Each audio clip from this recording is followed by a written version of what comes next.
Do not buy this driver if you believe that because it costs a lot of money, it's going to outperform everything else. Allow me to explain.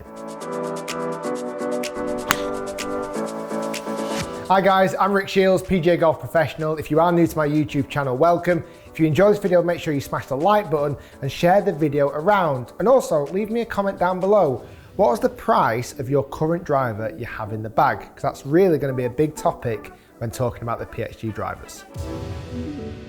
So in my hands, I have the brand new PXG Gen 2 driver. This is the 0811X, which is the low spin monster. And there is also another version, the 0811XF, which is the more forgiving model. Two drivers priced at the higher end of the spectrum, £550, $575, making them the most expensive drivers I've tested this year. And allow me to cut straight to the chase. These two drivers performed really nicely. I took them on GCQUAD with Pro V1s before taking them out on the golf course, and here are the numbers from the test. With my optimum performance chart, the X was performing better for me, the low spin monster. I was carrying the ball 284 yards and getting 309 total distance, so really solid numbers. The XF for me didn't go quite as far. I was spinning it a little bit higher, but I'll be honest, I actually found it slightly more accurate and a bit more forgiving on off-centered hits. Again, what it's mainly designed for. X is low spin monster and XF is that slightly more forgiveness. I like the sound, I like the looks of the driver. The carbon crown on the top looks really smart. These weights I've always thought have been a little bit fiddly to move around, and it does take a long time, which is not ideal at all. But once you've got them set, they don't really particularly need to move. So performance-wise, indoor in the studio, very good. So I took my favorite of the two drivers, the X, out on the golf course to give it a smash.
So after spending time with the PXG driver on the launch monitor and out on the golf course, here are my three good and bad points. Good point is the performance is very solid. It sat on the top side of my optimum performance chart, tick. Second point, looks, sound and feel is brilliant. I actually really like the look of this driver. It looks very stealth and mean and it sounds fantastic. And the third point, the quality is superb.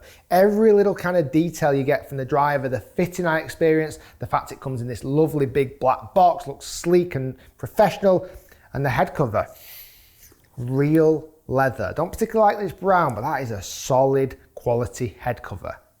Now, ironically, my negative points touch on the same three aspects.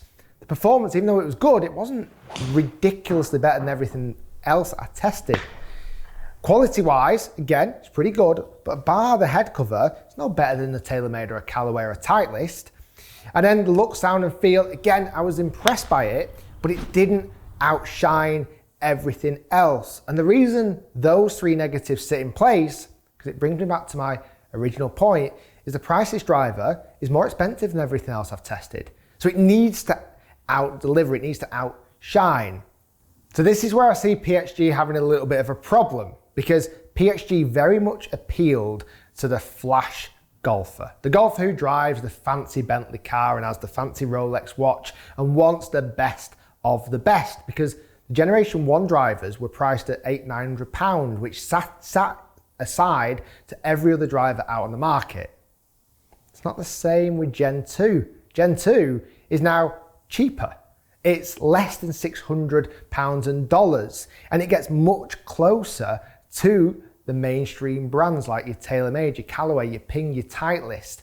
What's making that flash golfer who wants PXG experience, who wants that knowing that he's got the flash club, that he might be able to afford it and not many people can. What stops that golfer now potentially looking elsewhere to Honma at £4,000 a driver potentially? And also, at that price point, does it really entice your customer who's going to buy a TaylorMade or Callaway? Does it really entice that golfer? Are they going to stretch that extra $50, $100, $150 to go to a driver that doesn't do much more than what is already out on the market? It's a really interesting price point. I kind of feels like it's got lost in a bit of no man's land. PXG claim it's the fact that they can now produce a driver that's cheaper and they want to pass that on to the customer. But that's where I think if you had bought that PXG original driver, you are the flash golfer who wants the most expensive stuff, you'd be a little bit annoyed that now a driver has come out that is a cheaper alternative, and by no means do I think that $600 or just under $600 is cheap. It really isn't for a driver, it's quite absurd, but that's where they're pricing it at. As my summary goes, I think it's a solid driver. You price this at £450, it's going to get a lot of eyeballs turning because they'll see it as a premium product at a slightly cheaper price point. But I think in this no man's land, it might get a little bit lost. If you can afford it, go for it. Why not? If you want the nicest stuff, you want the fancy branding, the PXG, you want that experience, you want that quality, you want the fancy leather head cover, even though it's a little bit horrible colour, go for it. Treat yourself. Why not? If it makes you feel better out on the golf course and it might make you play better, then go for it. But as I bring my point back from the Titleist video and the opening line, do not buy this driver if you believe that the cost of it is going to outperform everything else that's out on the market. Guys, thanks for watching. Stay tuned. Lots more to come, and we shall see you next time.